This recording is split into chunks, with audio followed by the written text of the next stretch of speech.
Secret Door, which could almost be like the Smiths meets Richard Hawley or something like that, if you want to coin that kind of thing.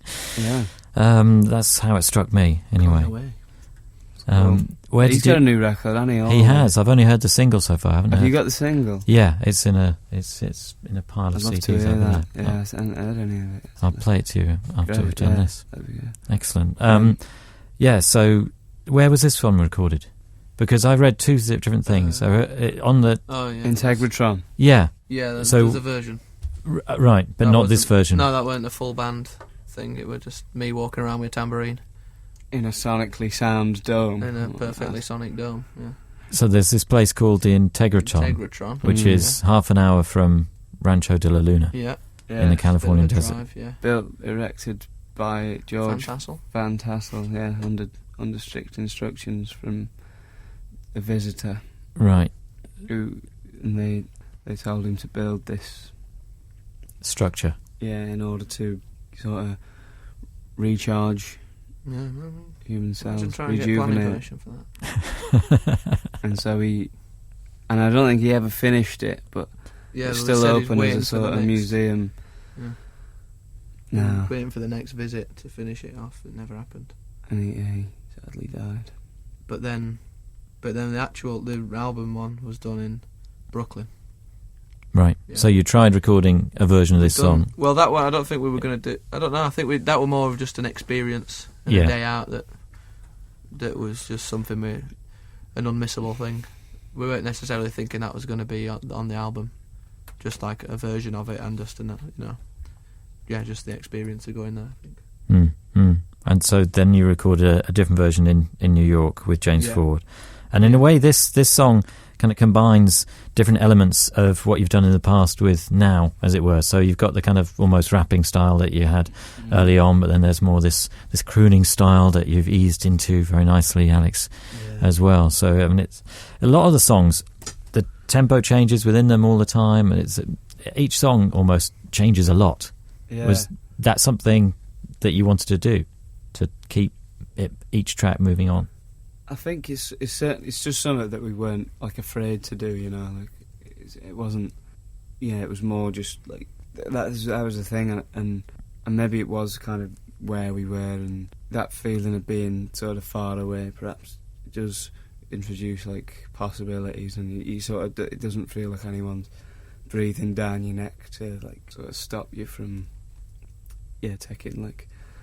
taking it to different places within the 5 minutes that the tune lasts. But I don't know, that was just that's the only way that one kind of could work, really, The Secret Door. That's a song we've had for a couple of years, and that's one of the things that had been chopped and changed, and we always want the beat on that was really important, and kind of where it had come from, but it's sort of that the idea of that being over the sort of big shift for the chorus at the end seems a bit weird, and I don't know, it's strange how things in major or minor keys sound out of place over different rhythms, or sort of sometimes I think with it just it was. I think that song's just the result of that. Feels like it's the only way it could have been recorded was with those changes where they are, and and someone said that was a bit like Happiness is a Warm Gun, that tune, which I was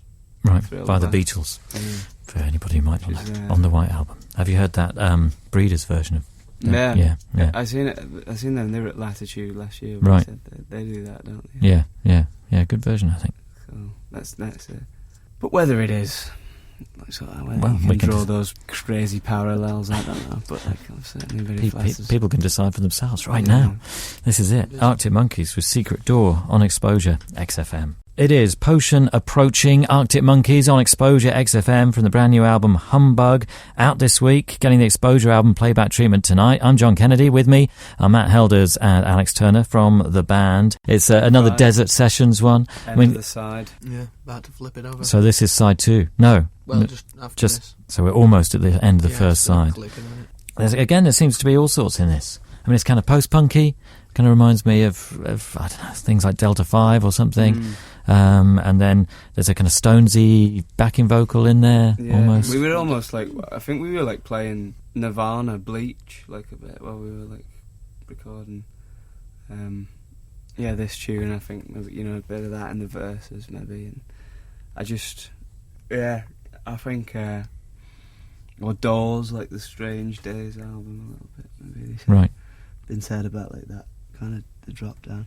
We all did we did it. Well, good communal clapping. Communal clapping. We all sat in a circle and clapped. It was strange. It looked strange. It's pretty far out. Yeah, it's madness. And that was in the house. That was not in an applause. Yeah. Excellent. Sat there. I've just got this mental picture of you all out in the desert. It's night, and you're all sitting around. We did a recording by the fire vocals outside. Yeah, did some vocals in the fire. Next. It was talk of getting on the roof to do a vocal, but I don't know if that was just figuratively speaking, because I never actually climbed a ladder. But I don't know. It was just never mentioned again. So maybe Josh said we were on the roof. We were on the roof. Yeah. Mm-hmm. So is it a flat roof? I hope so. Yeah. Otherwise, you're not going to get it. You're going to hang a 57. Mic stand on that. And Potion Approaching, there's some nice little phrases in there. Ego Mechanic, do you say Ego Mechanic? I do, yeah. I like that one. Do you like that one? Yeah, I do, yeah. And I just thought it was great. Yeah, nice looking one. through yellow pages. Yeah. What are you looking for? I'm looking for an Ego Mechanic. I'm looking for an Ego Mechanic, yeah. They're out there. Excellent. Yeah. Under E. Yeah. Fire and the Third is the next song, and this kind of starts quietly, but then it has all these builds and then slows down, and I think one of the great things about this album, and it does tie in, I guess, with Humbug, the title, if it is meant to be something that you suck in it, and the flavours develop over time. It's kind of something that keeps revealing things as you keep listening to it, and it makes it really exciting in that way. Yeah. I think that's it. It's like also when you suck on Humbug, do the stripes disappear? I don't know if they just really shrink. Because like that's almost like that's it. It's like it's in a cage. I mean, if you cut it in half, is it still there? And I hope so. Then. And the bars on the cage, like as you suck it, just free, aren't you? A bit more. Yeah. This next album's just going to be a load of analogies. No sound, written, just conceptual. But what's the Fire and the Third? We're going to talk about Fire and the Third, which we're about to hear. I really like that one, John. It's like it's a love song. I think that kind of, and it was one that was sort of it's been written for a while, and I wrote it sort of for someone else to sing initially. I think I was like, that was my plan, kind of hide behind something else. But then I think as kind of time went on, it's like, no, claim it back. Maybe just got a bit more bottle and thought, we'll do it. So is this something, do you think, that has developed over the course of time, that this confidence, this ability to maybe come out from behind? I think so, a little bit. I'm just sort of more comfortable with the idea that I write songs. Yeah, you don't have to be embarrassed about it. Yeah, not that I've sort of ever was embarrassed about it, but I don't know, maybe I was like, just, the idea of it, like being, I don't know, songwriter seems, it freaks us out a bit, but I think, I don't know, it's something like I enjoy doing now. Keeps me calm. That's good. Have you noticed a change in him, Matt, over the years? Yes. in that way that we've just been talking about. I think so. Not a bad change at all. No, very welcome. Good. Not a great change, but I'd have gone a slightly different way. But I think that it's interesting that a few years ago when you came in to do the first album, and whether I doubt if you'd have ever have said this or that is a love song, in that kind of open way, and been straight up about it, which is fair enough. Yeah. It's good, and this is it. Happens. Fire and the Third, Arctic Monkeys on XFM. It is Fire in the Third, Arctic Monkeys on Exposure XFM. I'm John Kennedy, and with me tonight I've got the star of Rhythm Magazine, Matt Helders, and Alex Turner, talking us through it track by track. And the drums. Well, let's talk about the drums. Yeah, I think we should talk about the drums. I mean, you're talking about having almost like a beat library in your head that the others almost kind of ask you to access.